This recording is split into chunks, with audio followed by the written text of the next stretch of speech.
Pardon the interruption, but I'm Mike Wilbon. Tony, two men have been charged with stealing an 18-karat gold toilet.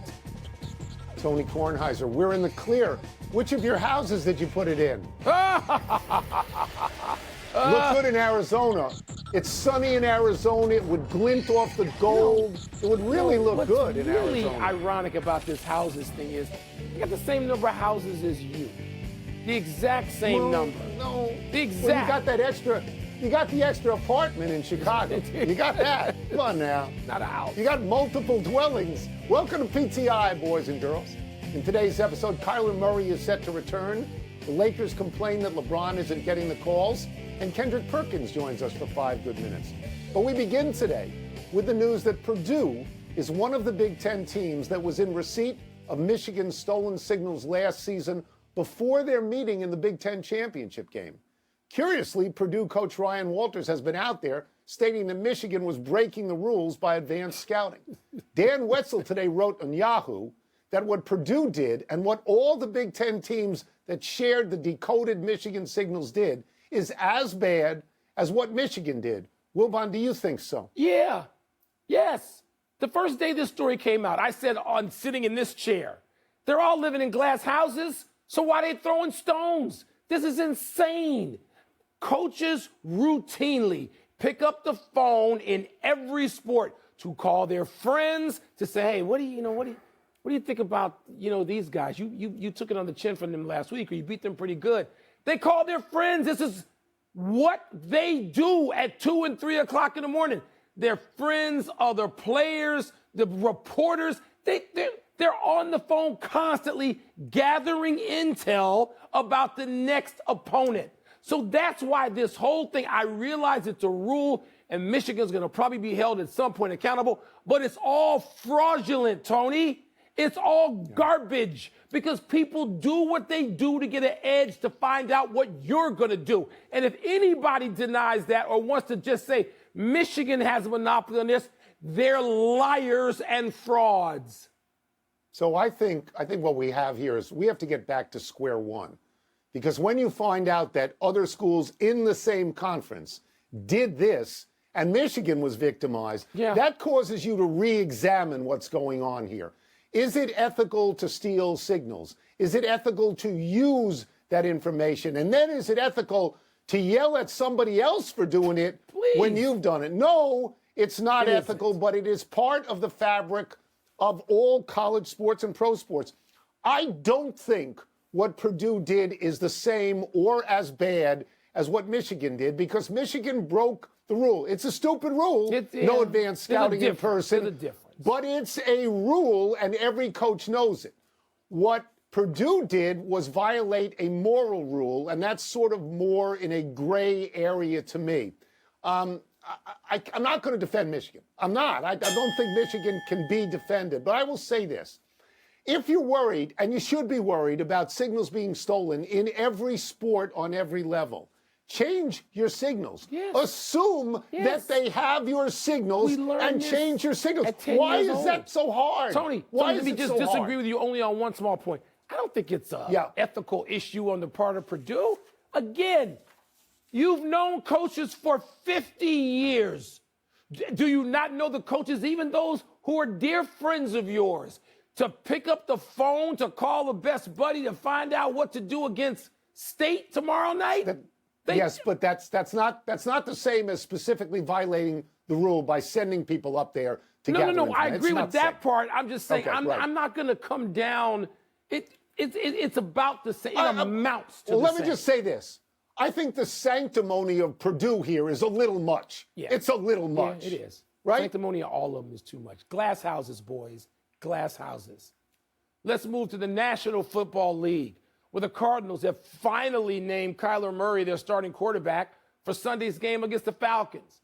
It'll be Murray's first game in nearly a year since tearing the ACL in his right knee. Tony, the Cards are currently kind of sort of in line for the number 1 overall pick in the upcoming draft. So what should that organization be hoping for with Murray's return?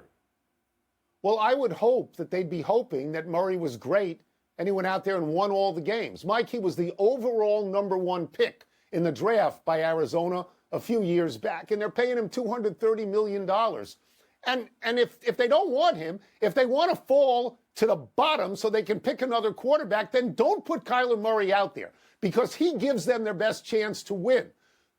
Without him, they are 1-13 in their last 14 games. His record as a starter in the league is 25-31-1. And that doesn't look very good, but looks better than 1-13. Yeah, it is. The first 8 games were started by Josh Dobbs for Arizona. Josh Dobbs, the miracle man of Minnesota last week, and all credit to him. But he was 1-7 in Arizona. He had 8 touchdown passes in 8 games. So if you want to lose them all, stay with him and don't bring Kyler Murray in. Well, Tone, that 1-14 record is also a reflection of how bad the Cardinals are in so many places.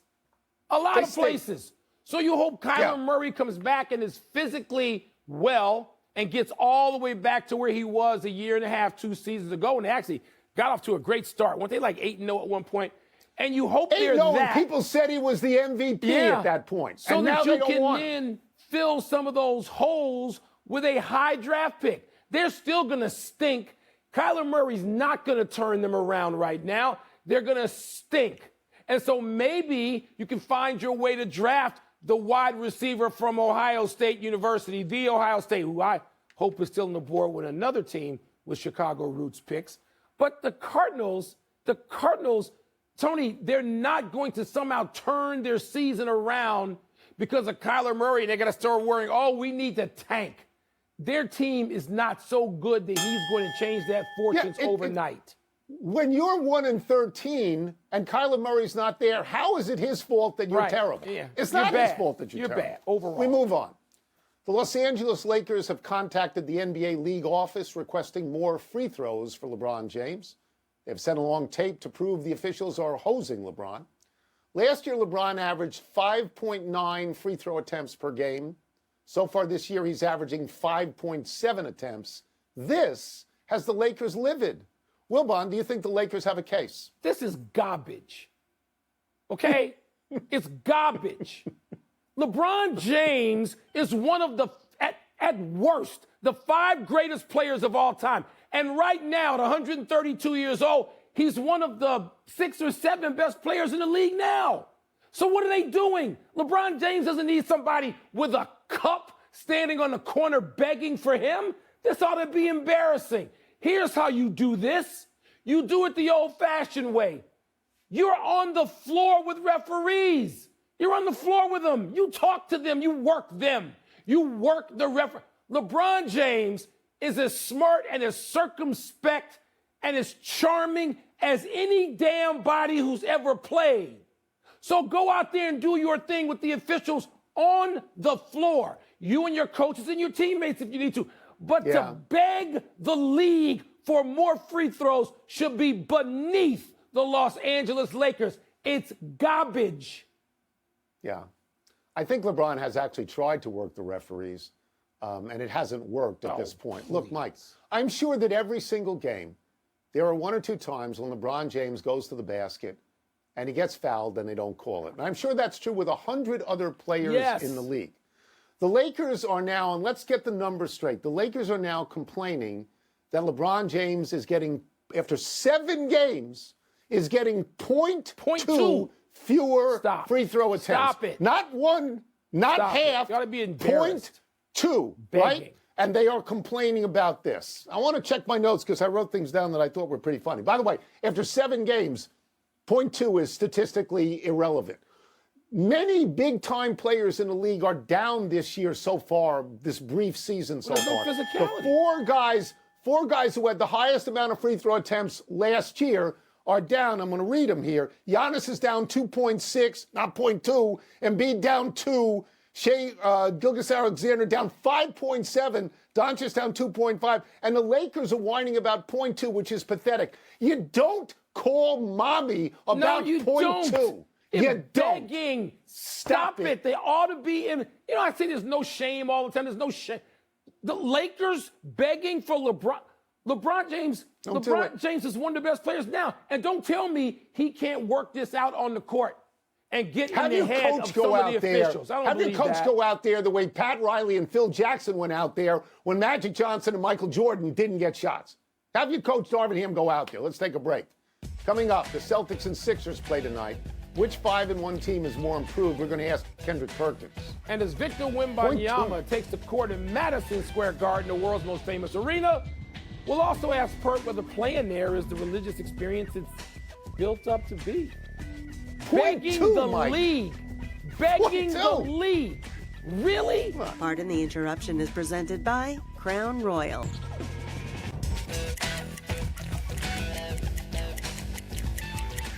"14 games are on the NBA schedule tonight, including a couple of high-profile ones. All night. Which makes it a perfect time to bring in our great friend, ESPN NBA analyst Kendrick Perkins. Let's start with this. Okay, in the East tonight, the Celtics are at the Sixers. A lot of changes on both teams in the offseason. Which team to you looks more improved over last season? Look, I know the Celtic fans are going to want to revoke my card, but I don't give a damn. I'm a champion now. I'm going with the 76ers, and I'm standing on business today. One, they got James Harden out of the way of Tyrese Maxey. Now we're able to see the best version of him, and we have seen what him and Joel Embiid could do together in the two-man game. Two, we're about to see the best version of Tobias Harris under Nick Nurse.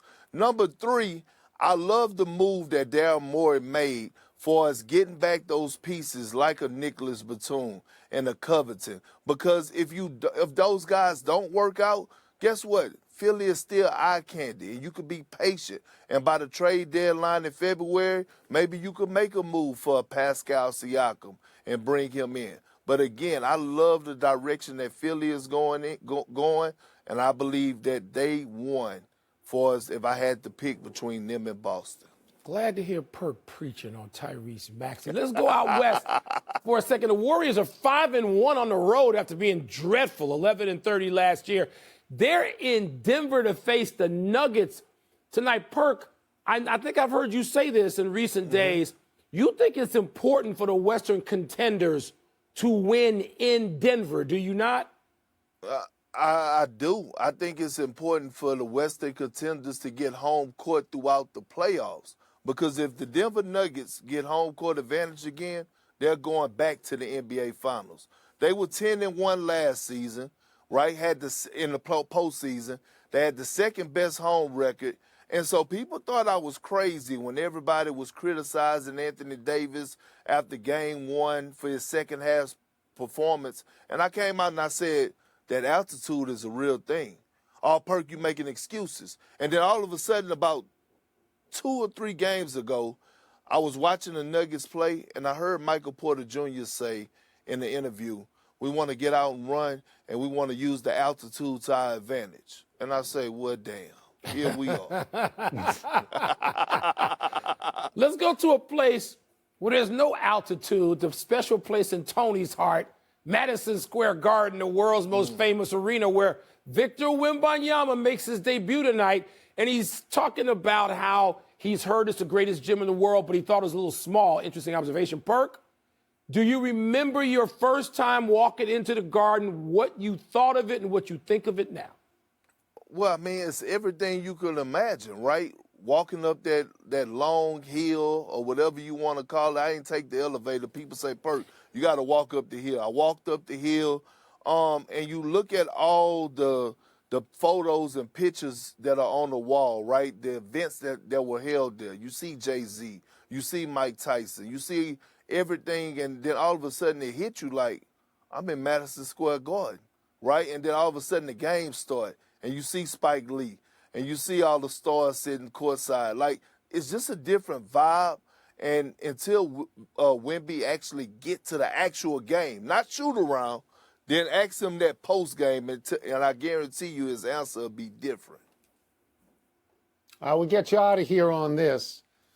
The other night, I made a colossal mistake in my viewing habit. I watched Kyle Kuzma and Jordan Poole and the rest of the Wizards. Loss, Tony. Yeah, against Philadelphia, and they gave up. They don't play any defense at all, and they gave up about 75 points in the first half. And I thought this could be one of the worst teams, certainly this year, but maybe ever. They just look terrible. They don't play any defense at all. When you watch the Wizards, what do you see? Well, I don't watch them because it's an embarrassment to the league. Okay, first of all, they started their season off with a fashion show. That showed me that they wasn't locked in and focused. Secondly, anytime my kids try to watch them, I make them go to bed because I don't want them picking up bad habits. Right? They got to figure things out in Washington. I do not watch the Washington Wizards, and I don't encourage no young fella out there that's trying to learn the game of basketball and play the right way to watch the Washington Wizards. Take that, Tony. They don't play any defense. They just don't. Thank you, Kendrick. Perk. Thank you. Appreciate you. Thanks. Let's take one last break. Still to come. The top of the college football playoff standings remain unchanged. Is that the right call? And Paige Beckers is about 70 minutes away from returning to the court for UConn. What should we expect? Tony, I told you, what are you doing watching the Wizards? What are you doing? Mike, it's a ball Mike, night. There's no Wizards. I think they have the worst defense in the league. I think they allow the most points in the league. I don't disagree with that. Matthew's Like got allowed. I'm 127 taking or Perk's something. advice. Matthew, no, we're not going to the Wizards. Happy time, people. Happy 34th birthday, Giancarlo Stanton. Stanton missed 61 games this season, mostly with a strained hamstring. He has missed a pile of games since coming to the Yankees. Stanton was the best power hitter in baseball when he was on the Marlins. He was the NL MVP in 2017 when he hit 59 home runs. Stanton had 267 homers in Miami in 8 years, but since he moved to the Yankees, he seems diminished. He had 24 homers this year. He batted just 191. In his 6 seasons in New York, Stanton has 135 home runs. In those same 6 seasons, Aaron Judge has 201 home runs. The Yankees have not gotten to the World Series with Stanton, who made $32 million this season, and you wonder, Mike, if at some point the team will release him. Tony, I just wonder if this fall off means he's still a lock for the Hall of Fame. Anybody in the Hall hit under 200 for a season? I'm just saying, I mean, he had such at the top, the beginning, the first X number of years were so good. Yeah. He may hit In Miami. 600 home runs, and I guess you have to put him in there. I guess you do. Happy anniversary, Scott Frost. On this day 26 years ago, with #1 Nebraska trailing Missouri by a touchdown with just 7 seconds to play, Frost threw a pass that was kicked by a receiver in the end zone and then was miraculously caught by teammate Matt Davidson. This play is lovingly referred to in Nebraska as the flea kicker. It helped Nebraska hold on to its ranking, and after the Huskers beat Peyton Manning in Tennessee in the Orange Bowl, Nebraska shared the national championship with Michigan. And that's why people were so excited when Frost was hired to coach Nebraska, and so disappointed when Frost went 16-31 there, 10-26 in the Big Ten, and was fired early last season. Yeah, Tony, the landscape of college football has changed so dramatically. Nobody gets to just stay there forever. You don't get just like rent control and just stay at the top forever in the you don't now. You lose a coach, you have a couple of bad seasons, and it can be tough to get back there. Georgia's there 2.5 years at the moment. Happy trails to the San Jose Sharks' 11-game losing streak. The Sharks avoided becoming the team with the worst start in NHL history by beating Philadelphia last night 2-1 and ending their losing streak at 11. That's tied for the worst start ever, but at least San Jose isn't out there all alone. Quote, "It's a lot of relief in here," said San Jose goalie Mackenzie Blackwood, who made 38 saves. The Sharks had allowed 10 goals in each of their previous 2 games. Through their first 11 games, Mike, the Sharks had allowed the most goals in the NHL, 55, and had scored the least, just 12. Quote, "It's not like they were going to go 0-82, said Flyer center Sean Couturier. Might have felt like it, though. Tony, I'm not going to act like an advanced scout, but there doesn't seem like there's a Connor Bedard-like figure or a Connor McDavid-like figure to tank for, although it's supposed to be a pretty deep draft. But, man, you get off to this bad start. What's the reward at the end of the tunnel? All right, let's go to the big finish if we could. The top 4 college football playoff rankings stayed the same. Is that okay with you? I think so, Tony. I mean, you can say to Ohio State, okay, we're going to dock you because you struggled with Rutgers, but Rutgers is better, and I'm fine with it. Rick Pitino and St. John's beat your fave, Stony Brook, by 16 in the opener last night. I watched some of that. You impressed? Look, I think Rick Pitino is going to win a lot of games at St. John's, and I'm so happy when Stony Brook loses because they're not Binghamton. Justin Fields, doubtful for tomorrow night's big battle with the Panthers. Big battle. Your thoughts? Tyson Bagent better do his gig because the Bears have to win that game. Have to beat Carolina. We have Carolina's pick. Have to win. The Angels hired Ron Washington as their manager. That makes sense?